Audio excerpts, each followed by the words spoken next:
Hi, welcome to my channel. எப்பவும் ஒரே மாதிரி பிரியாணி செய்யாமல் இன்றைக்கி திண்டுக்கல் ஸ்டைலில் டிஃப்ரெண்ட்டான தலப்பாக்கட்டி பிரியாணி செய்ய போகிறோம். சிக்கனில் எப்படி செய்யுதுன்னு பார்க்கலாமா? திண்டுக்கல் பிரியாணின்னா அதுக்கு இம்பார்ட்டண்ட் பிரியாணி மசாலா. இந்த ஸ்பைசஸ் எல்லாத்தையும் கோர்ஸாக கிரைண்ட் பண்ணி எடுத்து வச்சுட்டு ஒரு 20 சின்ன வெங்காயம் உரித்து எடுத்து வச்சிடணும். சின்ன வெங்காயம் தான் இந்த திண்டுக்கல் பிரியாணிக்கு டேஸ்ட் கொடுக்கும். அதனோட உங்கள் காரத்துக்கு ஏற்ற மாதிரி பச்சை மிளகாய், கொத்தமல்லி, புதினா இதெல்லாம் சேர்த்து கிரைண்ட் பண்ணிடலாம். பிரியாணி பாத்திரத்தில் 150 ml ஆயில் விட்டுட்டு எண்ணெய் காஞ்சதும் 10 சின்ன வெங்காயத்தை இதனோட சேர்த்துட்டு நல்லா வதக்கிடலாம். இதனோட அரைச்சி வச்ச சின்ன வெங்காயம் பச்சை மிளகாய் பேஸ்ட்டு சேர்த்துடலாம். இதனோட ரா ஸ்மெல் போகிற வரைக்கும் நல்லா வதக்கிடலாம். இந்த பேஸ்ட் நல்லா வதங்கினா தான் பிரியாணி டேஸ்ட் கொடுக்கும், இல்லைனா புதினா ஸ்மெல் ரொம்ப எடுத்து கொடுக்கும். இதனோட 1 ஸ்பூன் இஞ்சி பூண்டு பேஸ்ட் சேர்த்து நல்லா வதக்கி விட்டுடலாம்.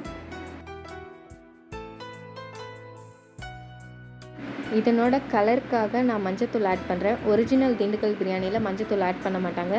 நம்ம அரைச்சி வச்ச பிரியாணி மசாலாவோட கலர் மட்டுமே போதும். உங்களுக்கு வேணும்னா மஞ்சத்தூள் ஆட் பண்ணிக்கலாம். காரத்துக்காக 1 ஸ்பூன் சில்லி பவுடர் மட்டும் ஆட் பண்ணிக்கலாம். திண்டுக்கல் பிரியாணின்னா தக்காளி அதிகமாக சேர்க்கக்கூடாது. தயிரும் லெமனும் மட்டும்தான் கொஞ்சம் எக்ஸஸாக சேர்க்க வேண்டியதாக இருக்கும். ஸோ நான் ஒரே ஒரு தக்காளி மட்டும் கட் பண்ணி ஆட் பண்ணியிருக்கேன்.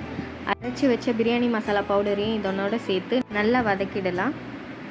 தேவையான அளவு சால்ட் சேர்த்து நல்லா வதக்கிடலாம்.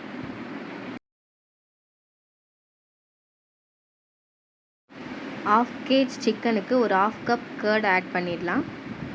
கர்டு தான் இந்த பிரியாணிக்கான புளிப்பு டேஸ்ட்டே கொடுக்கும். ஆயில் பிரிஞ்சு வர வரைக்கும் நல்லா வதக்கிடலாம். வதக்கிட்டு வாஷ் பண்ணி வச்ச சிக்கனை நல்லா மிக்ஸ் பண்ணி விட்டுட்டு ஒரு 3 minutes வேக விட்டுடலாம்.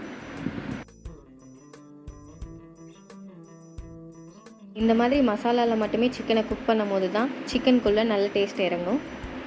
என்னோட காரம் உப்பு எல்லாம் பீஸ்க்குள்ளே இறங்கும். நல்ல எண்ணெய் பிரிஞ்சு வந்துடுச்சு. இப்போ வாட்டர் ஆட் பண்ணிடலாம். 1 கப் அரிசி எடுத்திருக்கேன், அதுக்கு 1.5 கப் தண்ணி விட்டால் போதும்.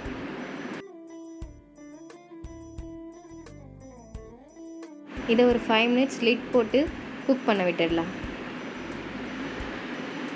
ஓப்பன் பண்ணதும் இந்த மாதிரி எண்ணெய்லாம் மேலே மிதங்கும். 1 கப் ரைஸ் எடுத்து அதை 20 minutes ஊற வச்சு வச்சுருக்கேன், அதை இதனோட சேர்த்துடலாம்.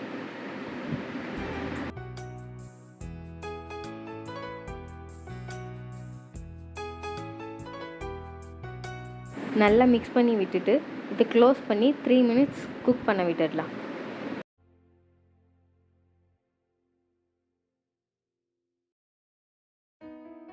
இப்போ ஓப்பன் பண்ணதும் அரிசி ½ பாயில் குக் ஆகியிருக்கு. இது தண்ணியும் அரிசியும் ஓரளவுக்கு ஈக்குவலாக வந்ததும் மீடியம் ஃப்ளேம்லேயே வச்சு குக் பண்ணலாம்.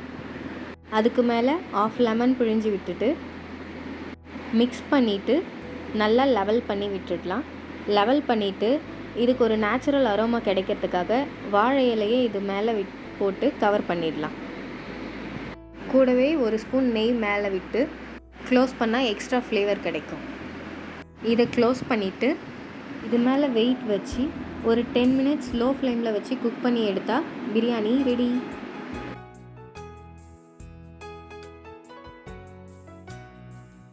வாழை இலையோட ஃப்ளேவரில் திண்டுக்கல் ஸ்டைல் பிரியாணி சூப்பராக ரெடி ஆகிடுச்சு.